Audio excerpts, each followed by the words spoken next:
Superposition theorem is a very basic fundamental theorem in network analysis. Let us see what is the statement of superposition theorem. If two or more sources are acting simultaneously in a linear network, the resultant current in any branch is the algebraic sum of the currents that would be produced in it when each source acts alone, replacing all other impedances sources by their internal resistance. So fundamentally, when two or more sources are acting in a circuit, when you have to calculate a current passing through any load resistance, you'll be able to calculate that particular current by just assuming all the other voltage sources or current sources are not acting momentarily, and just consider one of the voltage or current source, calculate the current flowing through that branch, and then do it for other voltage and current sources as well. So this is the basic fundamental statement of this superposition theorem. Superposition theorem is of course then used when two or more sources are present in the network, and this actually enhances the understanding of network analysis to a level of linearity and superposition. Let us see the example of superposition theorem. This is problem number 5.1. We'll be taking up this problem for further theorem problems as well. So, in this particular problem, we'll have to calculate the current passing through this 2 ohm resistor. According to the superposition theorem, you will be able to calculate the current down this particular branch by just assuming one of the acting voltage sources and just short circuiting, bypassing other voltage source momentarily. Alright.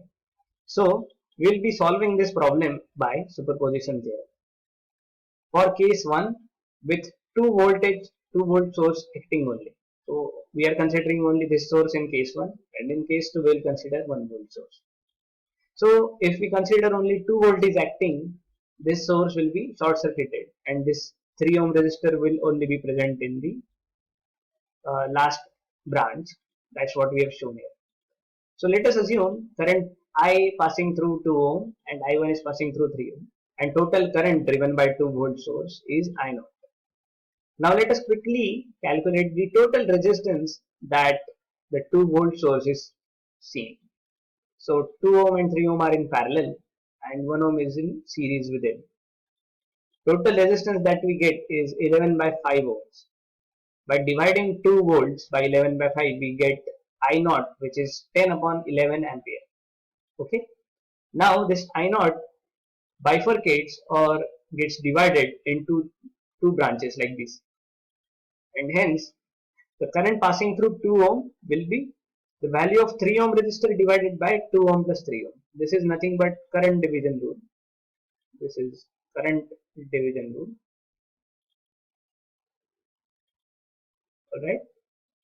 So to calculate I, what we take is the other resistance divided by the addition of the two resistances in which the current is dividing. So 10 by 11 into 3 by 5, which gives 6 by 11 amperes. So the effect of 2 volt battery is that current of 6 by 11 amperes is flowing through 2 ohm resistance, and its direction is in downwards. So let us write that too. In case 2, we are considering only 1 volt source to be active. We'll do the similar procedure, calculate the equivalent resistance that 1 volt source is seeing. The equivalent resistance is 1 parallel with 2 in series with 3, which gives you 11 by 3 ohms. And hence I naught, the current driven by 1 volt source, is 1 upon 11 by 3, which is 3 by 11 amperes. This 3 by 11 amperes divides into these two resistor branches. So the current passing through 2 ohm will be 1 ohm divided by 1 plus 2. So this is current division again. 3 by 11 into 1 by 3, giving 1 by 11, whose direction is again downwards.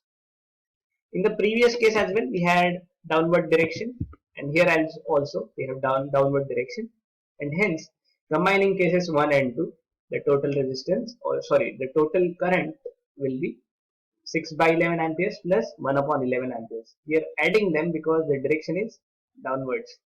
Same. It means same direction. Alright. Total current is 7 by 11 amperes. So this is how you can calculate a current passing through any branch using superposition theorem. You can always use KCL and KVL methods to find out a current passing through a branch even when one volt source is acting. We have used different methods to calculate that. So I hope you have understood the superposition theorem and its statement. You can solve further problems in the book using superposition theorem. I will help you back whenever again you call me. Thank you so much.